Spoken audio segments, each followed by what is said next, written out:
तीन सासों की एक बहू। बलविंदर की पहली बीवी को बच्चा ना होने के कारण वो दूसरी शादी करता है, लेकिन जब दूसरी शादी से भी बच्चा नहीं होता तो वो तीसरी शादी करता है, और तीसरी शादी करने के बाद भी जब उसे संतान का सुख प्राप्त नहीं होता तो वो डॉक्टर को दिखाता है। और फिर बलविंदर जी, दोष आपकी बीवियों में नहीं, आप में है। आप में ही कुछ मेडिकल रीजंस की कमियां हैं जिनके कारण आप कभी भी किसी बच्चे के बाप नहीं बन सकते।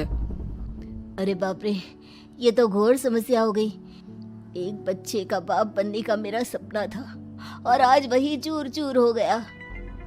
तीन बीवियों में पहली बीवी इंद्राणी, दूसरी बीवी सुधा और तीसरी बीवी कलावती। मुझे एक माँ बनने का सौभाग्य प्राप्त करना है। मुझे भी, इसीलिए तो मैंने शादी की थी। अरे लेकिन अब किसे पता था कि हमारे पतिदेव में ही कमी होगी। अब हम क्या करें? हम एक बच्चे को गोद लेते हैं। तीनों एक बेटे को गोद लेते हैं जिसका नाम प्रमोद रखा जाता है। 20 साल बाद अब तीनों भी बूढ़ी हो चुकी होती हैं। बलविंदर भी बूढ़ा हो चुका था। प्रमोद एक अच्छी नौकरी करता है। उसकी शादी की उम्र हो चुकी थी, इसलिए तीनों माएं प्रमोद की शादी पाखी नाम की एक लड़की से करा देते हैं। शादी के बाद बहू पाखी की पहली रसोई की रस्म की बारी आती है। मेरी प्रिय तीन सासू माओ, आज मेरी पहली रसोई है। बताइए क्या बनाऊं? क्या पसंद है आप तीनों को? बहू तू ना कढ़ाई पनीर, सूजी का हलवा और पुदीने की चटनी बना दे। अरे नहीं नहीं, ये क्या पसंद है। अरे पाखी बहू, तू छोले भटूरे, सरसों दा साग और मक्के दी रोटी बना और पंजाबी लस्सी भी बना दे। ओफो, सच में मेरी सौतन हो, खाने के मामले में तुम्हारा टेस्ट और चॉइस दोनों भी बकवास है। बहू, नॉर्मल सिंपल सात्विक भोजन बना दो और हलवा पूड़ी खीर का भोग चढ़ा दो भगवान को मंदिर में। अरे कैसे तुम दोनों अपनी मनमानी कर रही हो? मैं तुम दोनों से पहले आई थी बलविंदर जी के जीवन में, और तुम दोनों से उम्र में भी मैं बड़ी हूँ। इसका मतलब मैं पाखी बहू की बड़ी सास हुई नहीं। उम्र बस एक अंक होती है। मैंने सबसे ज्यादा देखभाल की है प्रमोद की, इसलिए मैं एक सास होने का ज्यादा हक रखती हूँ।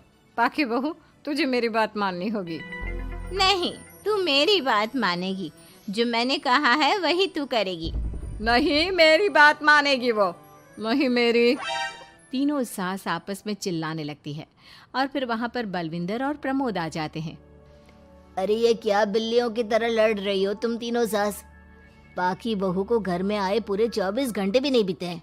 बाकी तुम एक काम करो, तीनों माओं की कही गई डिशेस में से हर एक की 50-50% डिशेस बना दो। लेकिन बस, अब प्रमोद ने कह दिया सो कह दिया। तुम तीनों अब झगड़ना और बहस करना बंद कर दो। पाखी तीनों सासों की कही गई आधी आधी डिशेस बनाती है और इस तरह अपनी पहली रसोई की रस्म पूरी करती है, जिसके बाद उसकी तीनों सास उसे शगुन और नेक देती हैं।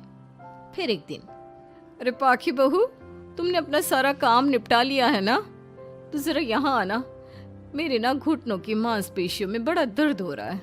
जरा तेल या बाम से मालिश तो कर दे बेटा। तभी वहां पर इंद्राणी और कलावती भी आते हैं। पाखी बहू, चलो मेरे साथ बाजार।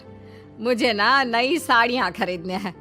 तुम्हारी फैशन सेंस बहुत अच्छी है ना, इसलिए मैं चाहती हूँ कि तुम मेरे साथ चलो।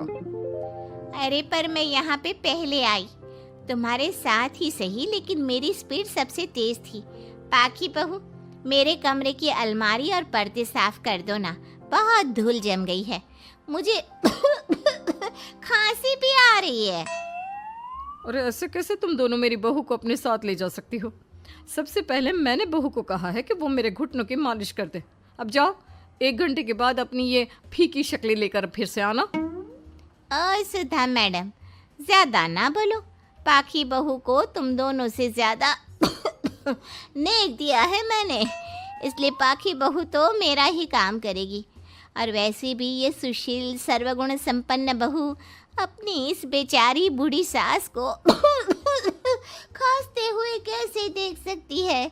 क्यों पाखी बहू? हाँ, पर नहीं पाखी बहू, तुम इन दोनों की भावनाओं के जाल में मत फंसो। और रही बात शगुन और नेक की, तो रिश्तों को प्यार के भाव से तोला जाता है, ना कि पैसों के भाव से। मतलब ये कहीं के। ओ इंद्रानी, ज्यादा मत उछलो, पता है कौन कितना मतलबी है। उफो, अब फिर से आप तीनों मत शुरू होइए। मैं आप तीनों के काम करूंगी, लेकिन बारी बारी। सबसे पहले सुधा सासू माँ का, फिर कलावती सासू माँ और फिर इंद्रानी सासू माँ का। इसके बाद तीनों सासों में फिर से लड़ाई और कहासुनी छिड़ जाती है। फिर एक दिन जब पाखी घर का किराने का सामान लेने बाहर निकल रही होती है कि तभी, बहू, मुझे ना मेरा पुराना संदूक नहीं मिल रहा, तू आकर ढूंढ देगी क्या? अब ठीक है इंद्रानी सासू माँ। पाखी इंद्रानी के कमरे में जा ही रही होती है कि तभी उसे सुधा रोक लेती है, हाथ में खूबसूरत साड़ी लिए।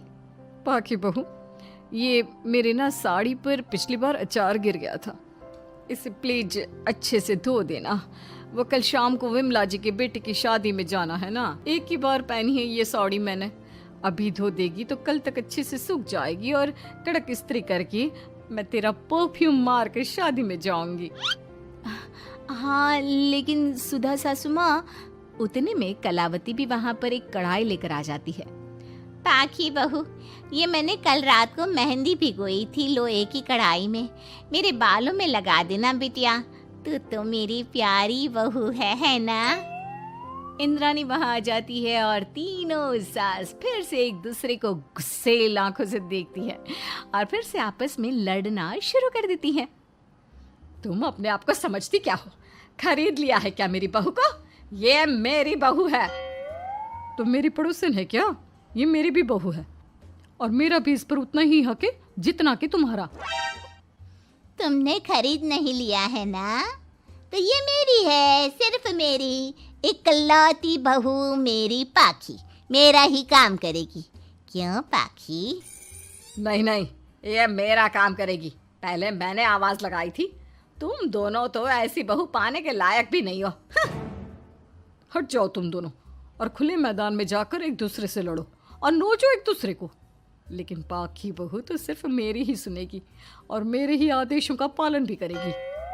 तीनों सासों के बढ़ते झगड़े को देख पाखी अपना आपा खो देती है और जोर से चिल्ला पड़ती है, बस बहुत हुई आप तीनों की तू मैं। अरे रोज ना ड्रामा लगाती रहती हो, 50 साल की बूढ़ी औरतें हो गई हो, फिर भी बच्चों की तरह लड़ती रहती हो।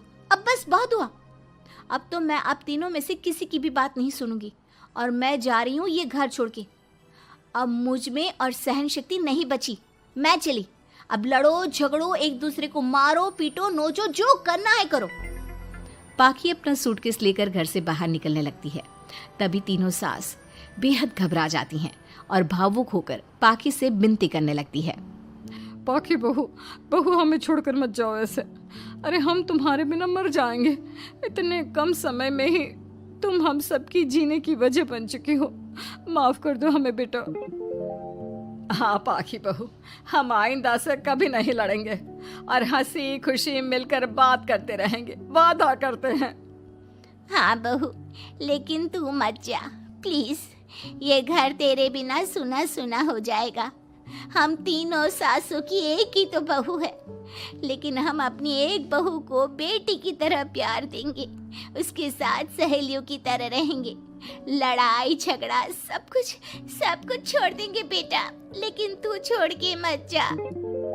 अपनी तीनों सासों को भावुक देखकर पाखी की भी आंखें भर आती है और वो उन तीनों को माफ कर देती है और उनके गले लग जाती है। इसके बाद तीनों सास अपनी एक बहू संग खुशी से मिलजुल कर रहती हैं और आपस में जरा भी लड़ाई झगड़े नहीं करती।